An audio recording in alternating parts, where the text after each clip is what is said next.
अगर आपको पता चले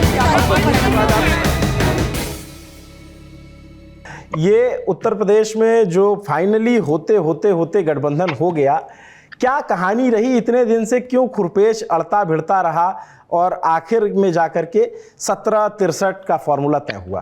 कांग्रेस जो है वो प्रतिष्ठा की लड़ाई में आ गई और कांग्रेस को लगा कि बाकी राज्यों में जो रीजनल प्लेयर हैं वो कांग्रेस को उतना सेठ नहीं रहे हैं, इतना एल्बो रूम नहीं दे रहे हैं और अखिलेश अलायंस चाहते हैं।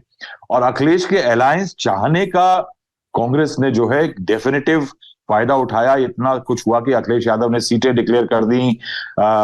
जो राहुल गांधी की यात्रा हो रही थी उसमें उनको जाना था, उन्होंने कह दिया कि जब तक गठबंधन नहीं, सीट शेयरिंग नहीं होगा तब तक हम जाएंगे नहीं। उनमें गए नहीं वो।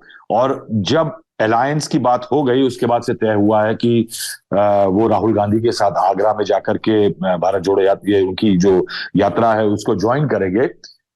और उसका फायदा जो कांग्रेस ने उठाया है कि लास्ट मिनट पे जाकर के जब अखिलेश इस बात से नहीं टले थे तो प्रियंका गांधी के कॉल हुए, जो कि आदेश आपको ज्यादा बेटर बताएंगे कि प्रियंका गांधी ने किस हैंडसेट से फोन किया था, उनको इस तक की जानकारी होगी जी। क्या है कि ये अलायंस इवेंचुअली जो हुआ है, ये आपने सर जो ये कहा हैंडसेट की भी जानकारी होगी, तो ये आपने तंज किया था या फिर उनके ऊपर भरोसा किए?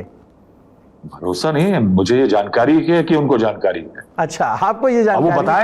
अब वो बताए ना, शर्माएं या संवेदनशीलता देखते हुए ना बताएं, ये उनके ऊपर है। कि प्रियंका गांधी ने फोन कॉल किया और उसके अंदर की खबर जो है वो राहुल जी दे रहे हैं कि कौन से हेड से फोन से कॉल किया वो आपको पता होगा, तो जरा इस पे प्रकाश डालिए, राहुल जी ने जो कहा और उससे इतर जो बात हुई। पहले तो राहुल जी का बहुत शुक्रिया, वो इतना भरोसा जताते हैं मेरे ऊपर, और आपका भी बहुत शुक्रिया जो आपने शब्दों का इस्तेमाल किया उनके लिए। इसकी शुरुआत करते हैं कि दरअसल इंडिया गठबंधन जो है वो बिखर गया था, वो पटरी पर लौट रहा है वापस जी। और इसके लिए मुझे लगता है कि जो 5 सदस्यों की कमेटी बनाई गई थी, उन लोगों को ये पहली कामयाबी मिली है जिसमें उन्होंने समाजवादी पार्टी के साथ इस डील को सील किया है कि हम 17 सीटों पे लड़ेंगे, समाजवादी पार्टी 62 पे और 1 पे चंद्रशेखर रावण। तो दरअसल क्या हुआ कि प्रियंका गांधी को जाना था भारत जोड़ो न्याय यात्रा में शामिल होने के लिए, वो अमेरिका से आई थी, क्योंकि अभी तक प्रियंका गांधी एक बार भी यात्रा में शामिल नहीं हुई है। तो उन्हें नगीना में शामिल होना था, तो पता लगा कि उनकी तबीयत खराब हो गई, वो एडमिट हुई गंगाराम में। और इसके बीच में क्या हुआ कि 19 तारीख को अखिलेश यादव ने एक लिस्ट भेजी मल्लिकार्जुन खड़गे के पास, कांग्रेस अध्यक्ष के पास, और कहा कि ये हमारी सूची है। खड़गे साहब ने राहुल गांधी से बात करी और राहुल गांधी ने कहा कि इसमें हम 2 सीटें और चाहते हैं, ये आप अखिलेश को बोल दीजिए। तो खड़गे साहब ने कहा कि राहुल गांधी चाहते हैं कि ये 2 सीटें और आप हमें दे दीजिए, और अगर आप 2 सीटें एक्स्ट्रा बढ़ा नहीं सकते तो कम से कम एक्सचेंज कर ली। दरअसल कांग्रेस पार्टी नेताओं के भीतर एक डर था कि जो सीटें हारने वाली हैं उनकी संख्या ज्यादा है इन 15-17 सीटों में। नंबर की दिक्कत नहीं थी अलायंस में, दिक्कत इस बात की थी कि सीटें कौन सी मिल रही हैं, कम से कम वो सीटें हमें मिल जाए जहां कांग्रेस पार्टी पहले जीते हुए हैं। जैसे राहुल जी ने कहा था 2009 की सिचुएशन पैदा हो गई है, क्योंकि 2009 में 21 सीटें ये पहले जीते थे, फिर एक बाई इलेक्शन हुआ उसमें फिर ये कांग्रेस पार्टी जीती, उस संख्या 22 हो गई थी। तो जब कांग्रेस अध्यक्ष मल्लिकार्जुन खड़गे ने ये कहा कि आप 2 सीटें और ऐड कर लीजिए, तो वहीं पे बात रुक गई और अखिलेश यादव की तरफ से कोई जवाब नहीं आया। प्रियंका गांधी अस्पताल से लौटी और उन्होंने आके पूछा कि क्या स्टेटस होती है यूपी के चुनाव का, यूपी का अलायंस का, तो कहा कि अखिलेश यादव ने अभी तक जवाब नहीं दिया है। खड़गे साहब ने उन्हें कहा था कि 2 सीटें आप और बढ़ा दीजिए या उनको एक्सचेंज कर लीजिए। तो प्रियंका गांधी ने अखिलेश को फोन किया और अखिलेश यादव ने उनसे सबसे पहले उनकी तबियत के बारे में पूछा कि तबियत कैसी है, और फिर पता लगा कि ठीक है, मैं मानती हूं कि तुम सीटें नहीं बढ़ा सकते, राहुल गांधी भी चाहते हैं, मैं भी चाहती हूँ और खड़गे साहब भी चाहते हैं, तो ये 2 सीटों पे तो आप एक्सचेंज कर लीजिए सीटों को। और 1 सीट की उन्होंने रिक्वेस्ट करी, एग्जैक्टली सीट मुझे याद नहीं है कौन सी थी। और इस प्रकार से रात को वो इनके अस्पताल से आने के बाद प्रियंका गांधी के यूपी का जो समझौता है उसकी जो डील थी वो सील हो गई और अगले दिन इन्होंने लखनऊ में उसकी घोषणा कर दी। दर्शकों की बता दी वो दोनों सीटें थी कौन सी जो एक्सचेंज हुई हैं?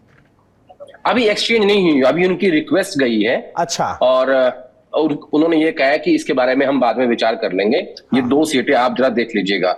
और वो 2 सीटों का नाम है मेरे हिसाब से कि उन्होंने कहा है कि आप बुलंदशहर और मथुरा सीट पे थोड़ा विचार करिएगा कि इनको हम बदल सकते हैं क्या। अच्छा। और हाथरस के बदले में सीतापुर, शायद ऐसा कुछ की बातचीत हुई है। सीतापुर तो ऑलरेडी है। इस समझौते को पुख्ता करने में प्रियंका गांधी का रोल है। उन्होंने जो बातचीत चल रही थी, राहुल गांधी डायरेक्ट बात नहीं कर रहे थे इस बार। अच्छा। खड़गे साहब के थ्रू ये बातचीत हो रही थी अखिलेश यादव के साथ में, और ये लोग भी आखिर में आए। पहले कांग्रेस की जो अलायंस कमेटी थी वो और रामगोपाल यादव, इनकी बैठकें हुई।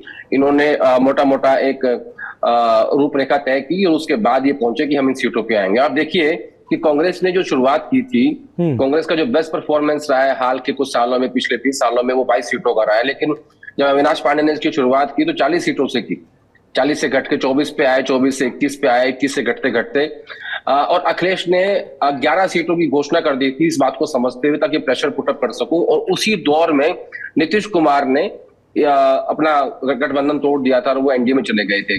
तो दोनों तरफ से प्रेशर पॉलिटिक्स होती गई और इसका नतीजा ये निकला कि कांग्रेस पार्टी को कुछ सीटें ऐसी मिल गई जहां उनको ये था कि हम यहाँ जीत भी सकते हैं। अब जैसे सहारनपुर के बारे में अखिलेश यादव ने कहा कि यहाँ आप इनको मत दीजिएगा इमरान मसूद को, क्योंकि जब ये चुनाव लड़ते हैं तो यहाँ पे चुनाव ये पोलराइज कर देते हैं इनके भाषणों के चक्कर में। प्रियंका गांधी ने कहा कि नहीं, देखिए हमारे नेता हैं और वापस पार्टी में लौट के आए हैं तो हमें इनको टिकट देना है। लेकिन फिर अखिलेश ने कहा कि इनको कहिएगा कि थोड़ा सा अपना जो बयान देने का तरीका है, कोई भी ऐसा स्टेटमेंट ना दे जिससे हिंदू मुस्लिम हो, पोलराइजेशन हो, धर्म का हो, जाति का हो, कुछ भी ऐसा ना करे। तो फाइनली प्रियंका गांधी ने अखिलेश से बात करके सहारनपुर में इमरान मसूद का जो कैंडिडेट था उसको फाइनल कर दिया। ऐसे ही नोएडा में कहा गया कि आप अंकुरी पाठक को मत दीजिएगा। तो दोनों तरफ से सीटों के साथ साथ नामों पे भी लगातार चर्चा हो रही थी कि कौन कौन से नाम हो सकते हैं, कौन कौन लड़ सकता है। देवरिया ऐसी सीट थी जो अखिलेश यादव देना नहीं चाहते थे क्योंकि उनको लगता है कि ब्राह्मण सीट है, लेकिन वो फाइनली कांग्रेस पार्टी के कोटे में आ गई। वहां से कांग्रेस के जो प्रवक्ता है अखिलेश प्रताप सिंह, वो चुनाव लड़ना चाहते हैं और उनको शायद ऊपर से कहा भी गया कि आप तैयारी कीजिए। तो इस तरीके से सीटों के साथ साथ कैंडिडेट्स के ऊपर भी चर्चा चल रही थी लगातार, और फाइनली पहली कामयाबी इनको मिली और यूपी की जो डील है वो इनकी सील हो गई 17 सीटों पे।